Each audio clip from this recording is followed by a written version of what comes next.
તો ખૂબ જ રસપ્રદ પરિસ્થિતિ આવી છે, કારણ કે એનડીએ અને ઇન્ડિયા બંને પ્રયત્નો કરી રહી છે. જે પ્રકારે આપણે અલગ અલગ નેતાઓને સાંભળ્યા, આ વિષય પર વધુ ચર્ચા કરવા માટે મારી સાથે સ્ટુડિયોમાં કોંગ્રેસમાંથી ઉપસ્થિત છે હિરેનભાઈ બેંકર અને ઘનશ્યામભાઈ ગઢવી, ભારતીય જનતા પાર્ટીના નેતા. બંનેનું સ્વાગત છે. એ સાથે દિલ્હીથી અમારા સંવાદદાતા કિંજલ મિશ્રા પણ છે. પહેલા કિંજલ પાસે જઈશું. કિંજલ, જે સ્થિતિ અત્યારે સર્જાઈ છે અને એનડીએ સર્વાનુમતે નેતા તરીકે પસંદ કર્યા છે પીએમ મોદીને, અને ઇન્ડિયા ગઠબંધનની પણ અત્યારે મીટિંગ ચાલી રહી છે, પરંતુ હવે નક્કી છે જે પ્રકારે ચંદ્રબાબુ નાયડુ અને નીતિશ કુમાર બંને હસી મજાક પણ કરી રહ્યા હતા પીએમ સાથે, હળવા અંદાજમાં જોવા મળ્યા. હવે કોઈ નવા જૂનીના હાલ એંધાણ નથી. એ વાત સ્પષ્ટ કે એનડીએ સરકાર બનાવશે અને 8મી તારીખે શપથ લઈ શકે પીએમ. જી બિલકુલ અક્ષય, એનડીએ સરકાર બનાવી રહી છે. 8મી વખતે વડાપ્રધાન તરીકે નરેન્દ્ર મોદી પણ શપથ લઈ રહ્યા છે અને તેની સાથે મહત્વપૂર્ણ જે સમાચાર છે કે વડાપ્રધાનની કેબિનેટની પણ શપથવિધિ એ જ દિવસે થાય તેવી પૂરેપૂરી શક્યતાઓ છે. તેના બે સંકેતો એ રીતે મળી રહ્યા છે કે ન માત્ર ગુજરાતથી પરંતુ તમામ જગ્યાથી એનડીએ એટલે ભાજપ અને એનડીએના ઘટક દળોએ પોતાના સાંસદોને આવતીકાલે સાંજ સુધીમાં દિલ્હી બોલાવ્યા છે. સ્વાભાવિક છે કે અત્યારે ગઈ વખતની જો એક ટિકિટની વાત કરવામાં આવે તો એક ટિકિટની અંદર ભાજપ અને ખાસ કરીને વડાપ્રધાન નરેન્દ્ર મોદી ઈચ્છતા તેમને મંત્રાલય આપતા હતા અને તેમની માટે તેમનું એક વિઝન પણ હતું. પરંતુ ચોક્કસ આજે ભલે એક સ્માઇલ છે તે નરેન્દ્ર મોદીના ચહેરા પર જોવા મળતી હોય, અમિત શાહના ચહેરા પર જોવા મળતી હોય, પરંતુ એક રંજ પોતાની નિર્ધારિત બેઠકો ન લાવવાનો એ ચોક્કસ છે. પરંતુ ભાજપની વાત કરવામાં આવે તો ભાજપ હંમેશા એવું કહે છે કે હારમાંથી પણ શીખે છે અને પોતાના કારણો છે તે શોધશે, પરંતુ કારણ શોધવાના ચક્કરમાં વિપક્ષને ક્યાંય ચાન્સ આપવા માંગતા નથી. અને એ જ કારણ છે કે ગઈકાલથી બેઠકોનો દોર હતો તે શરૂ થઈ ચૂક્યો હતો.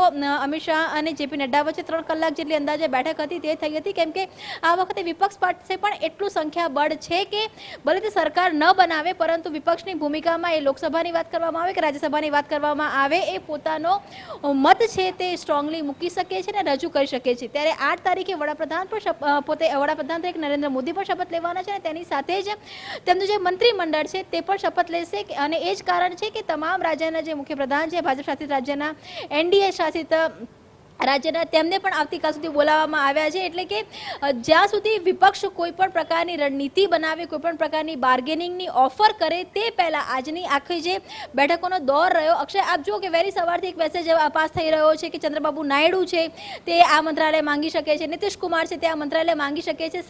4 વાગે બેઠક હતી. 4 વાગે બેઠકની પહેલાં એક જે માહોલ હતો તે બની ચૂક્યો છે, કેમ કે વડાપ્રધાન હોવાની વાત કરવામાં આવે કે અમિત શાહની વાત કરવામાં આવે, શું થયું છે અથવા જનતાના મનમાં શું છે અને તેમની ભૂલ શું છે સમજાઈ ગઈ છે, પરંતુ એ ભૂલનો લાભ વિપક્ષ ન લઈ જાય, હાલ એ પ્રયત્ન છે. ને એ કારણ આજે સવારથી બેઠકોનો દોર હતો તે ચાલ્યો.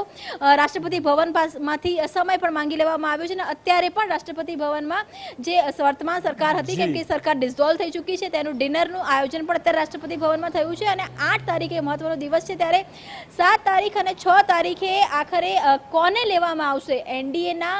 એનડીએની જ્યારે સરકાર બની રહી છે ત્યારે મંત્રીમંડળમાં કોણ હશે, કયા ઘટક દળના કયા સાંસદને મંત્રાલયમાં સ્થાન મળશે, તે રસાકસી આ 2 દિવસ જોવા મળશે. બિલકુલ આ 2 દિવસ દરમિયાન જોવા મળશે. કિંજલ, આપ જોડાયેલા રહેજો. પરંતુ હિરેનભાઈ, એક વાત સ્પષ્ટ છે, સવારથી એવો દાવો કરવામાં આવતો હતો જે પ્રકારે અલગ અલગ નેતા ઇન્ડિયાના જે છે તેઓએ દાવા કર્યા, એ અખિલેશ હોય કે પછી તેજસ્વી હોય, કે સરકાર ઇન્ડિયા બનાવવા જઈ રહી છે. પરંતુ હવે લગભગ સ્પષ્ટ થઈ રહ્યું છે કે ઇન્ડિયા ગઠબંધને વિપક્ષમાં જ બેસવું પડશે. એટલે જનતાનો જનાદેશ અમે હંમેશા એ શિરોમણે રાખ્યો છે અને જે પ્રકારનું મેન્ડેટ છે, આ ક્લિસ્ટલ ક્લિયર મેન્ડેટ એ મોદી સરકારને ઘરે બેસાડવાનું મેન્ડેટ હતું. હવે રહીને મૃતપાય થયેલી એનડીએને જાગૃત કરવાનો વારો આવ્યો. હવે સાથે રહીને હસી મજાકને વાત કરીને અત્યારે હાલમાં તમે જે વિઝ્યુઅલ જોઈ રહ્યા છીએ એ આટલા વર્ષો પછી જ્યારે તમને એને જરૂર પડી ત્યારે તમે એને સાથે લઈને ચાલી રહ્યા છો. કોંગ્રેસે પ્રી પોલ એનાઉન્સ કરીને સંપૂર્ણ તમામ લોકો સાથે રહીને એકજૂટ થઈને ઇલેક્શન લડ્યા અને એના જ કારણે અત્યારે જે આપણી સામે પરિસ્થિતિ જોવા મળી કે જનતાની જીત થઈ હોય એ પ્રકારનો આખો માહોલ ઊભો થયો છે. આજે એ કહેવું પડે છે કે નીતિશભાઈ તમારી જરૂર છે, આજે એ કહેવું પડે છે કે તમારે નાયડુજી તમારી જરૂર છે, બાકી સંસદમાં આજ હતા જે નોન બાયોલોજીકલ પર્સન કે એક અકેલા સપ્પે ભારી, આવું અક્ષરભાઈ આપણે સાંભળ્યું છે. એટલે લોકશાહીમાં જ્યારે અહંકાર તમારામાં છલકાતો થઈ જાય, ઘમંડ છલકાતો થઈ જાય, ત્યારે જનતા જનાર્દને કાન મરોડીને નીચે લાવવાનું કામ કરે છે. અમે ચોક્કસપણે જનતાએ આપેલા મેન્ડેટને એટલે કે લોકશાહીને બચાવવા માટે, લોકશાહીની સંસ્થાઓ પર થતા હુમલાને બચાવવા માટે, 5 ન્યાયની વાત માટે અમે છેલ્લા સુધી અમે પ્રયત્ન કર્યા છે અને આજે પણ અમે કહી રહ્યા કે જે પણ લોકો ગઠબંધનમાં જોડાવા માગતા હોય આવે.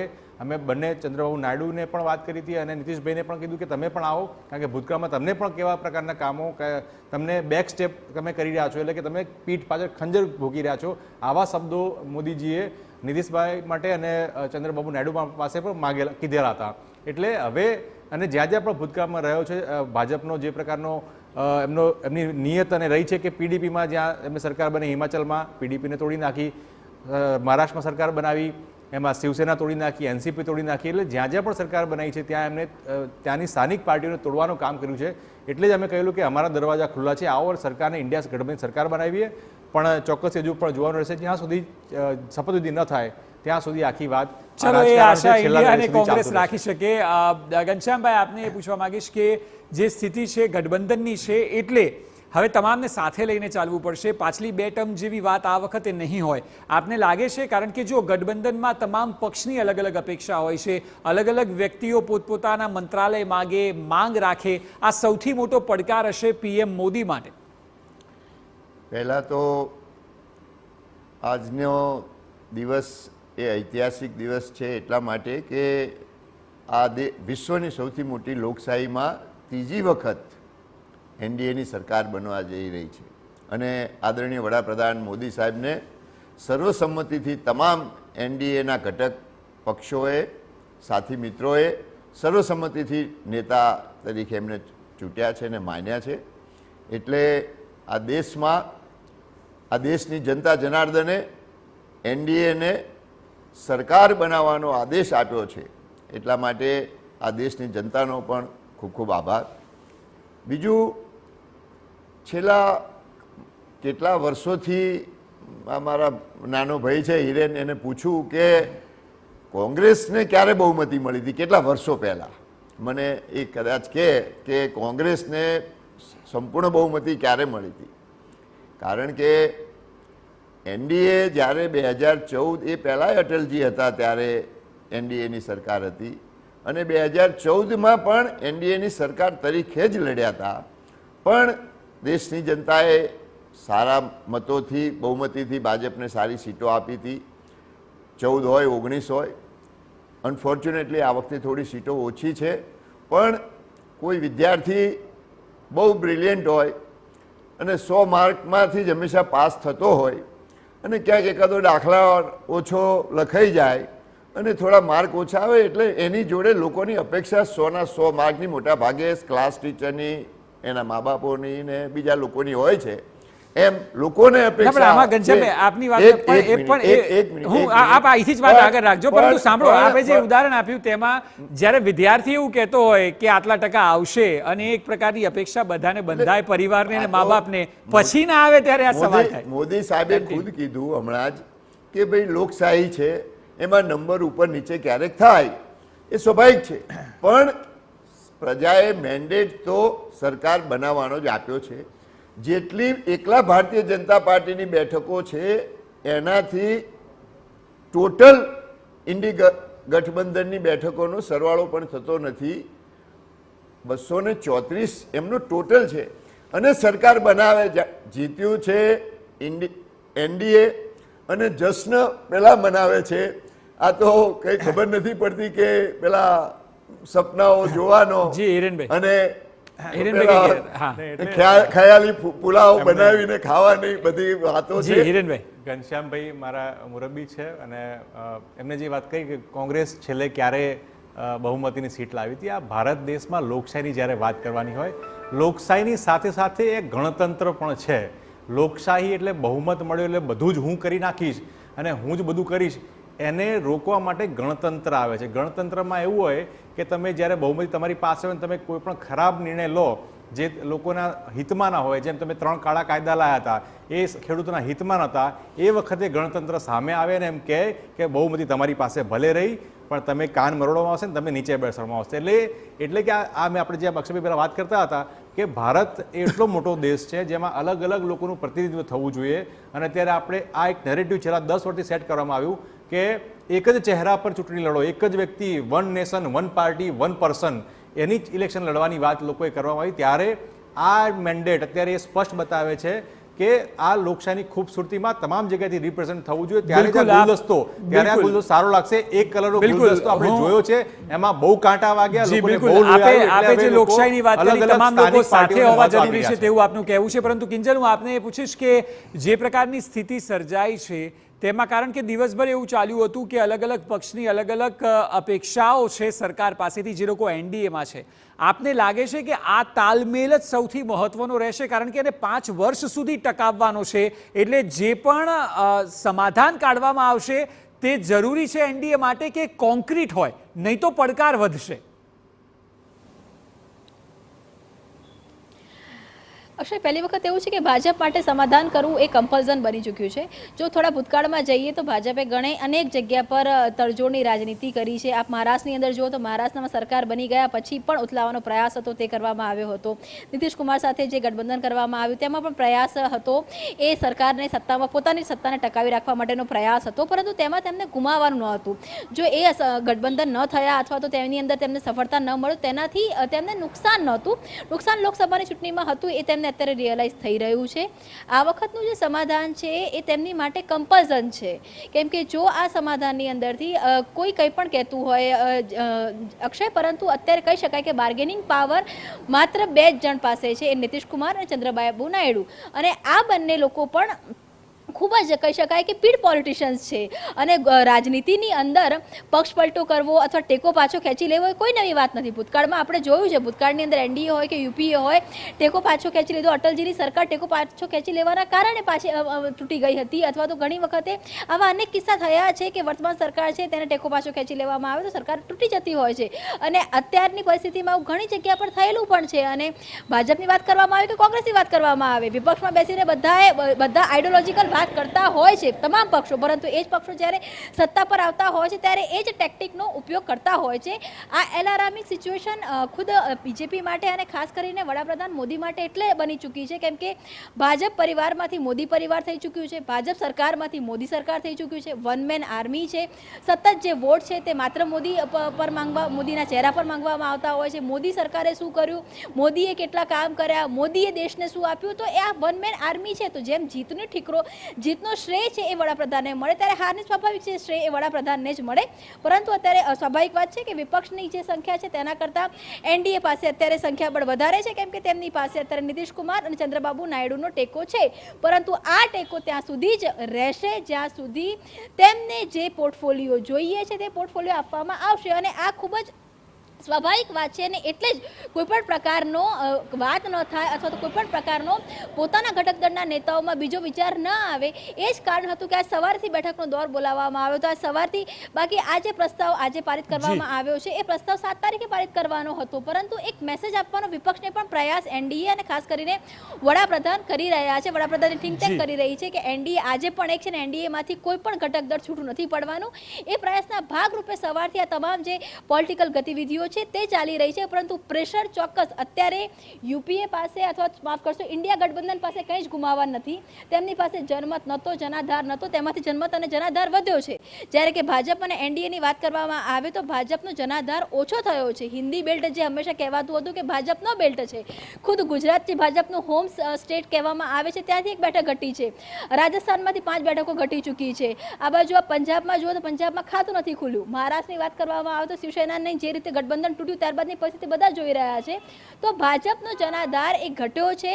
અલાર્મિંગ સિચ્યુએશન ભાજપ માટે છે, અને એ જ કારણ છે કે હવે આ ગઠબંધન 5 વર્ષ સુધી ટકી રહે તે માટેના તમામ જે પ્રયાસ છે તે કરવા પડશે. બિલકુલ, એ ખૂબ જ, અને એ પ્રયાસ જે છે તે કયા રૂપે થાય છે, કોને શું પોર્ટફોલિયો અપાય છે, એક તો ડિમાન્ડ શું રખાય છે અને ત્યારબાદ શું પોર્ટફોલિયો અપાય છે તે જાણવું, જોવું ને સમજવું ખૂબ જરૂરી રહેશે. આભાર કિંજલ સમગ્ર માહિતી બદલ. તો ચર્ચાનો દોર જે છે તે બંને મહેમાનો સાથે આગળ પણ યથાવત રહેશે. પહેલા હાલ સમય થયો છે એક તે મુજબ યુપીની જે વાત થઈ રહી હતી, કારણ કે યુપી અને મહારાષ્ટ્રે જ ભાજપની ગેમ બગાડી અને ત્યાં કોંગ્રેસ અને યુપીમાં અખિલેશ પણ પ્લસ જોવા મળ્યા, જેથી કરીને ઇન્ડિયાની સ્થિતિ ખૂબ સારી થઈ. જો ગુજરાતની વાત કરવામાં આવે તો ગુજરાતમાં ગેનીબેન ઠાકોરે ત્રીજી વાર હેટ્રિક થતાં ભાજપની અટકાવી છે. પરંતુ હિરેનભાઈ, સવાલ એ થાય કે જુઓ, જે સમયે કોંગ્રેસ 2014 પહેલાંની વાત કરવામાં આવે તો બેકી સંખ્યામાં તો ગુજરાતમાં પણ પરફોર્મ કરતી હતી. સ્થિતિ એટલી કપરી થઈ ગઈ કે આજે 1 બેઠક આવે છે તો હાશકારો થાય છે. આટલી હદે કોંગ્રેસ હાંસિયામાં ધકેલાઈ ગઈ? નહીં, હાંસિયામાં ધકેલાવાની કરતાં 30 વર્ષથી અમે સત્તાની બહાર છીએ અમે સંપૂર્ણપણે કોંગ્રેસનો કાર્યકર્તા, કોંગ્રેસના ચાહકો ગામે ગામ, શેરીએ શેરીએ હોવાના કારણે આજે કોંગ્રેસ જવાબદારીપૂર્વક તમામ પ્રાણ પ્રશ્નોને ઉઠાવતી આવી છે.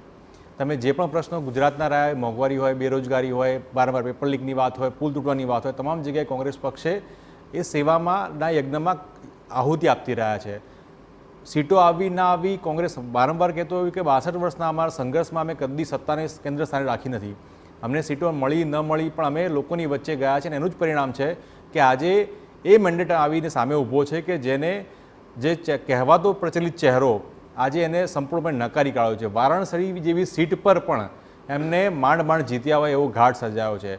અને જે માસ્ટર સ્ટ્રોક કહેવાતી જે એમની KMB એટલે કે કોથળામાંથી બલાડુવાળી જે આ પોલિસી હતી એ પોલિસી હવે બંધ ચોક્કસપણે થશે. કારણ કે કોઈ પણ મિનિસ્ટર હવે તમે આમ કોથળામાંથી કાઢો બહાર અને એ મિનિસ્ટર બની જાય એ ઘાટ હવે થશે નહીં. હું ચોક્કસપણે કહેવા માગું છું કે આ મેન્ડેટ સંપૂર્ણપણે જનાદેશ મોદી સરકારને ઘરે બેસાડવાનો છે.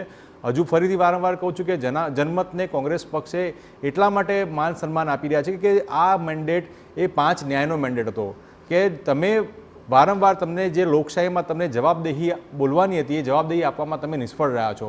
જ્યારે એથ્લીટ્સને તકલીફ પડી ત્યારે તમે મૌન રહ્યા, જ્યારે ખેડૂતોને તકલીફ પડી ત્યારે તમે મૌન રહ્યા, જ્યારે યુવાનોને તકલીફ પડી ત્યારે તમે મૌન રહ્યા. એટલે આ તમામ બાબતે જ્યારે તમે મૌન રહેતા હો ત્યારે આજે જે મૌન જે મતદારો હતા એ લોકોએ આજે રંગ બતાવ્યો છે અને પોતાની વાત રજૂ કરી છે. અને આ લોકશાહીની આ તિલસ્મા એ જ બતાવે છે કે અત્યારે હાલમાં એમને ગઠબંધન કરીને હવે એનડીએને જીવતું કરવું પડ્યું, જે અત્યાર સુધી મૃતપ્રાયમાં હતું એને જીવતું કરવું પડી રહ્યું છે. સવાલ એ છે ઘનશ્યામભાઈ કે જે વાત મારા સંવાદદાતા કિંજલે પણ કરી અને જે અગાઉ આપણે ચર્ચી, આપને લાગે છે વર્કિંગ પેટર્ન હવે બદલવી પડશે? કારણ કે જે હિરેનભાઈ તો પ્રહારના ભાગરૂપે ભાજપને કહે, પરંતુ અચાનક નવા નામ સરપ્રાઇઝમાં આવી જવા, કોઈ રાજ્યના મુખ્યમંત્રીઓ બનાવી દેવા, કોઈ મિનિસ્ટરો બદલાઈ દેવા, હવે એવું નહીં થાય. કારણ કે એ સરપ્રાઇઝવાળી વાત ગઈ, સ્પષ્ટ બહુમત નથી, એટલે વર્કિંગ પેટર્ન બદલવી પડશે. કોઈ પણ રાજકીય પાર્ટીએ સમયે સમયે મનોમંથન કરીને જ્યાં પણ કોઈ એની નાની મોટી ભૂલ હોય, ચૂક હોય, સુધારો કરવા જેવું હોય એ કરવું જોઈએ અને એમાં મનોમંથન પણ થશે અને કરશે. પણ તમારા અને ભાઈશ્રી હિરેનને કહું કે તમે સ્વીકાર્યું કે 30 વર્ષથી તમારી અહીંયા સરકાર નથી અને તમે કહો છો કે અમે સેવા કરી છે. સેવા કરી હોય તો ચોક્કસ લોકો તમને મત આપે, પણ આપણે ક્યાંય કોઈ જોડે લોકો જોડે ગયા જ નથી, કંઈ કર્યું જ નથી. અને ભારતીય જનતા પાર્ટીને ગુજરાતમાં 5 વિધાનસભાની સીટો ઉપર ભારતીય જનતા પાર્ટી લડ્યું, એમાં ભારે બહુમતીથી 5 ધારાસભ્યો ચૂંટાણા. એટલે ગુજરાતની જનતાએ પણ ભારે સમર્થન આપ્યું. એ જ રીતે 25 વર્ષથી જે ઓરિસ્સામાં એક સરકાર ચાલતી હતી એ સરકારની બદલે આજે ભારતીય જનતા પાર્ટીની સરકાર ઓરિસ્સામાં બની, અરુણાચલ પ્રદેશમાં 3જી વખત બની અને આંધ્રમાં અમારા ગઠબંધનથી સાથેથી સરકાર બની. એટલે આ દેશની જનતાએ ભારતીય જનતા પાર્ટીને અને એનડીએને સ્વીકારી છે. કોંગ્રેસ તો હજુ 10 વર્ષે પણ 2 આંકડામાં જ રમે છે, નર્વસ 90 ઉપર છે અને હજુ મને નથી લાગતું કે આવનારા વર્ષોમાં કે આવનારા દિવસોમાં એમની ક્યારેય સરકારો બની શકે જે સ્થિતિમાં છે. અનેક પક્ષો ભેગા થયા પછી પણ 234 જે આગળ નથી વધી શક્યા. એક બાબત જે આપે સૂચક કહી આપે છે કે આપ જે કહી રહ્યા છો હિરેનભાઈ, એ વાત છે કે કોંગ્રેસમાં ક્યાંય સેવાની ભાવના નથી, એ વાત કરે છે. ને કાલે પણ તેઓ ડિબેટમાં મારી સાથે એ વાત કરી રહ્યા હતા કે કોંગ્રેસમાં કામ કરવાની ધગશ નથી, એટલે એમણે પણ કોંગ્રેસ છોડવું પડ્યું. હું સંપૂર્ણપણે આશ્વસ્ત છું, સંપૂર્ણપણે વિશ્વાસ સાથે કહું છું કે 30માંથી 29 વર્ષ તો ઘનશ્યામભાઈ અમારી સાથે રહીને કામ કર્યું છે અને એમને ખૂબ ખંતથી કર્યું છે. ગામે ગામ એમને ઓબીસીના અમારા ચેરમેન રહી ચૂક્યા છે, એમને જોયા છે. ગામે ગામ કોંગ્રેસના અવાજને પહોંચાડવા માટે એમને પ્રયત્ન કરેલા છે, એમને સંમેલનો કર્યા છે, જ્યાં પણ તકલીફો પડી એમને કરી જ છે અને એ કોંગ્રેસ જ હતી. એટલે નથી થયું ને નથી કર્યું એ વાત અત્યારે એમનો ખેસ બદલાઈ ગયો છે, વસ્તુ અલગ છે. પણ હું ચોક્કસપણે માનું છું કે અત્યારે પણ કોંગ્રેસ સંપૂર્ણપણે જે આપણે જો ભૂતકાળમાં ગુજરાતીમાં અને હિન્દીમાં જે કહાની આવતી હતી સસલા અને કાચબાની, never underestimate the turtle, એ વાત લોકોએ સમજવી પડશે કે તમે ધીમી ગતિએ ચાલતા હોય તમે નબળા છો એ કહેવાની વાતથી દૂર આવી જવું જોઈએ.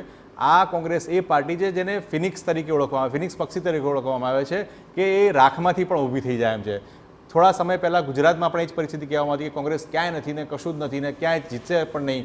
એ જ પ્રકારની વાત રાષ્ટ્રીય સેવા લઈ કહેવામાં આવતી હતી કે હવે તો કોઈ વાત નહીં, હવે તો તપતો સુરત છે, અમર પાટો એક જ વ્યક્તિ પાસે છે અને અમર પાટો ક્યાંય પૂરો જ થવાનો નથી, હું જ છું ને હું જ કરી લેવાનું, આપણે એક જ કામ કરીએ, તમે બટન દબાવજો એટલે મોદી સાહેબને વોટ મળશે, ઉમેદવારને જોવાનો નહીં, 543 સીટો પર એક જ વ્યક્તિ ઊભો છે એવું જ ગણીને કરજો.